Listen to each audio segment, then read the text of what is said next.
Hello friends, today I will discuss about the pharmacy entrance examination 2025.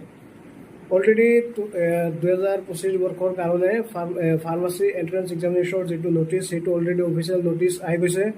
তো আজি আমি এই নোটিছ সম্পৰ্কে মানে ক'ত কেনেকৈ এপ্লাই কৰিব লাগিব আৰু কেই তাৰিখৰ পৰা এপ্লাই দিছে আৰু এক্সাম কেতিয়া হ'ব গোটেইখিনি আমি এইটো ভিডিঅ'ত আলোচনা কৰিম। তো আপোনালোকে শেষলৈকে এই ভিডিঅ'টো চাব। So this is the entrance examination for admission into diploma in pharmacy, D.Pharm and bachelor in pharmacy, B.Pharm courses in both the government and private institute of Assam for the session 2025. So here jitu exam or jitu date exam date is 08/06/2025 অর্থাৎ জুনৰ 8 তাৰিখত exam হ'ব আৰু এইটো both D.Pharma and B.Pharma কাৰণে আৰু application start হ'ব 30 তাৰিখৰ পৰা এইটো মাহৰ 30 তাৰিখৰ পৰা আৰু থাকিব লাষ্ট ডেট হ'ল 23/05/2025 আৰু এপ্লিকেশ্যন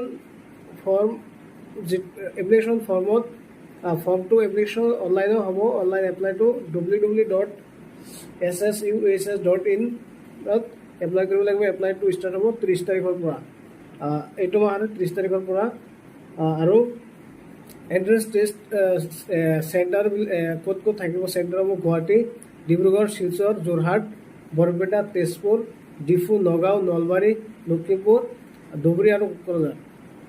আৰু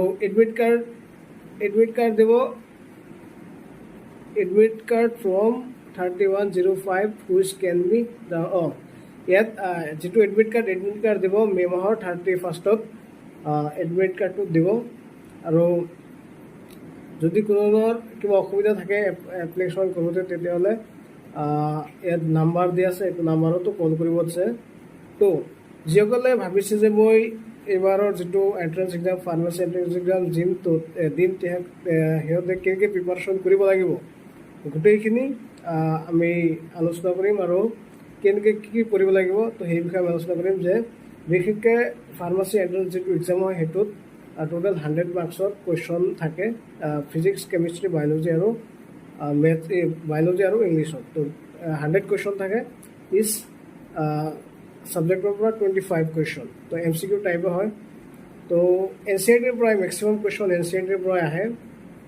আৰু যিসকলে ভাবিছে এবাৰ এক্সামটো দিম কেনেকৈ নোটছ যদি নোটছ লাগে মোৰ